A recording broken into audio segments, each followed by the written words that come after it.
Hey, kia ora, Helen Brahms here. Today's genealogy and history for April 27th. This is when we go through some of the historic events and people that have occurred over the last, let's see, we're starting in 1565 today and going to 2006. So out of all of the events that we look at today, is there anybody in your family tree that participated in that event, or are you related to one of the historical figures that we're going to mention today? So starting off, like we said, in 1565 on April 27th, the first Spanish settlement in the Philippines forms at Cebu City. So just think about this. These are long time ago, and you can start kind of thinking, how are we going to go back that far? There are records available, maybe not online. And remember, at any one time, there's only about 5% of all the genealogical records available online at any time, because the collection over the centuries is massive. So just remember that. So there are ways that you can search back to 1565 to see if any of your Spanish ancestors were helped settle Cebu City in the Philippines. So there are ways to do that. Talk to a genealogist.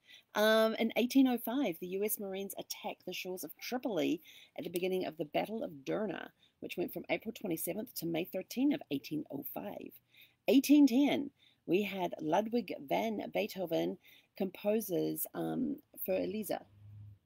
And that's when it goes, if I remember correctly, hang on, I had it on a video. I don't know if you guys will be able to hear the video though. Definitely hear the dog yawning. Don't know if you'll be able to hear this.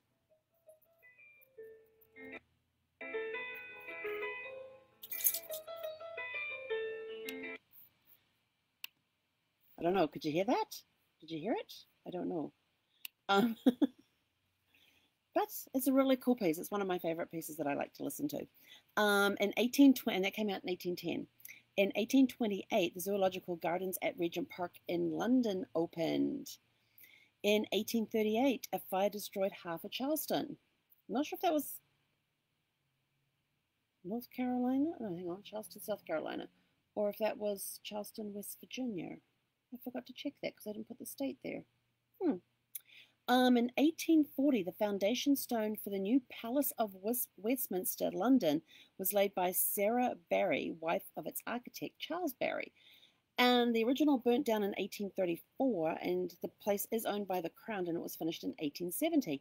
And I thought, the Palace of Westminster? I thought, where the heck's that? But the only Westminster I know of is the Parliament buildings that they call Westminster. And that's actually officially Palace of Westminster. So if you think of London and you've got that big building along the Thames that they call Westminster, it's where the House of Commons meet and the House of Lords meet. It also includes the tower that houses Big Ben and the large Victoria Tower. It actually, the whole building, the whole palace, it's actually a palace. And I was sort of like, wow, I never knew that before. So even I learned new things. So maybe you had some ancestors or somebody in your family tree who helped with the construction of the Palace of Westminster. And it became a UNESCO World Heritage Site in 1987. And I was like, that is so cool, because if you have a look at the architect of it, and the guy Barry designed the outside of it, they had somebody else design the inside of it. In 1860, Thomas Jackson, who was known as Stonewall Jackson, was assigned to command at Harper's Ferry. And if I remember correctly, Harper's Ferry is one of the incidences that started the Civil War. And if you go to Charlestown, that's Town. No, hang on, was it Charlestown?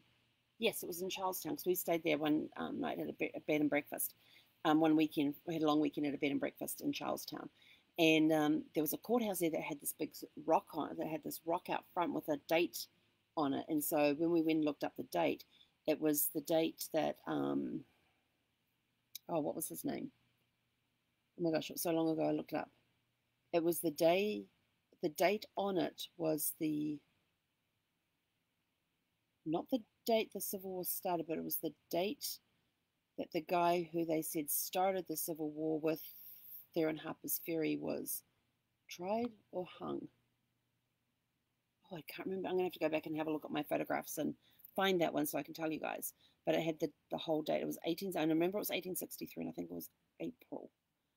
I'd have to go back and check. Anyway, moving forward on April 27th. In 1865, on April 27th, Cornell University in Ithaca, New York, was chartered. Have you or any of your ancestors or anybody in your family tree been to Cornwall? Cornell. Sorry, I've got Cornwall, Cromwell, and Cornell. There's a lot of cores in there. I quite often get mixed up with Cromwell in England and Cornwall in New Zealand. Or is it the other way around? Cromwell, Cornwall. Now I've got to throw Cornell in there. Anyway, so that was in 1865. In 1933, Karl Jansky reports reception of cosmic radio signal in Washington, D.C. We have to go back and have a look at that and see what happened with that. In 1937, the first U.S. Social Security payment was made. In 1946, the first radar they installed the first radar on board a commercial ship. In 1960, the first atomic-powered electric drive submarine launched, and it was the USS Tolleby. And in 1960, so there's all this stuff going on. You know, who in your family tree, was anybody in your family tree around when they heard about the first cosmic radio signal? Were they around? Were they involved with installing the first radar on a commercial ship? Were they involved with building the first atomic-powered electric drive submarine? They actually started. Oh, what was the date they started building that? I think it took them a year to build, 3 years to build it. Oh, darn! Gotta keep remembering things. In 1961, NASA launches Explorer 2 into the Earth orbit to study gamma rays. Do you have anybody in your family tree that was involved with that mission? In 1964, John Lennon's book of poetry and sketches, In His Own Right, that's W-R-I-T-E, was published in the US. Never knew he had written a book. Now this one surprised me. This was a surprise. In 1965, R.C. Duncan patented Pampers disposable diapers. I was like, they've been around that long. I didn't realize disposable diapers had been around so long. I really didn't. All I remember was the cloth diapers. I mean, that was 1965. That was the year before I was born. And I remember in New Zealand when my two brothers came along, one in 69 and one in 72, we were the cloth diapers. Wash them, hang them on the line and dry them, fold them and use them that way. And you had the little plastic pants that you would put over top of that to help keep everything else dry. And yeah, I still remember changing my brother. In fact, I don't have jeepers. I was using cloth diapers when I was babysitting other kids into the 80s. I don't think I ever, before I joined the Air Force, I don't think I ever changed a diaper that was not a cloth diaper in New Zealand. I don't even know when the first disposable diapers made it to New Zealand. In fact, I think, oh my gosh, I'm trying to think. I think the first disposable diaper that I ever got to change, no, it couldn't have been my nephew. Huh, maybe it was. Wow, he's almost 30. I guess that's how long it's taken for disposable diapers to become commonplace in New Zealand. I don't know. But I remember all the way up until when I joined the Air Force when I was babysitting kids, it was cloth diapers the entire way. No disposable things. I don't even remember seeing disposable diapers on the shelf. And in New Zealand, we call them nappies, just to give you a heads up. So anyway, so that was in 1965. In 1977, on April 27th, HCC, which is the Hobby Computer Club, formed in the Netherlands. And I'm like, hang on, they had a computer club in 1977? When did the first PCs come out? I'm like thinking, wow. In 1981, I mean, when you think of how fast technology has come over the last few years, and I was just thinking of all the technology changes I've seen in my lifetime, and I'm only, sorry, there it goes.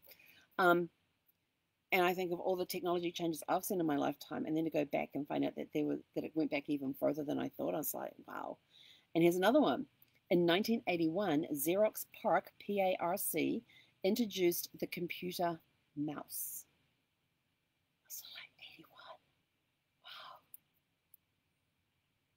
81. Nope, I wasn't even, yeah, I was using computers. Did we have mice? No, we did not have mice for the computers when I was learning them, and when I was learning programming in 1983. 82 is when we first got the computers at the school, at the high school that I was at. I started learning programming in 83.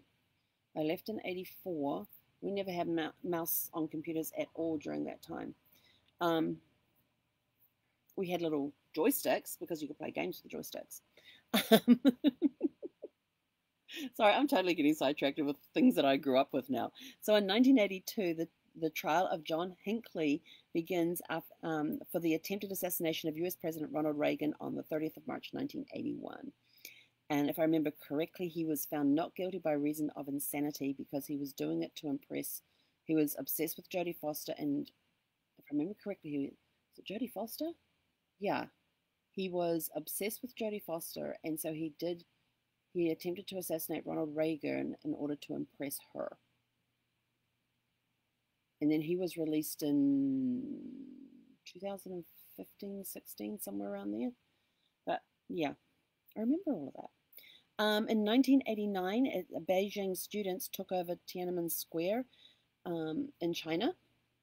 And on that same day, mandatory seatbelt law went into effect in Italy.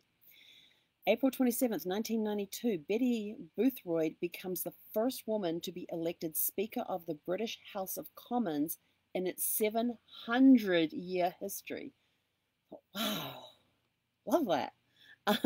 In 2005, super jumbo jet aircraft Airbus A380 makes its first flight from Toulouse, France. And I was like, was it 2005? Was that long ago? I thought it was a little sooner than that, but obviously 2005. And then in 2006, as we were finishing today, the construction began on the Freedom Tower for the new World Trade Center in New York City. So look back at those events and times and think of the people that we mentioned.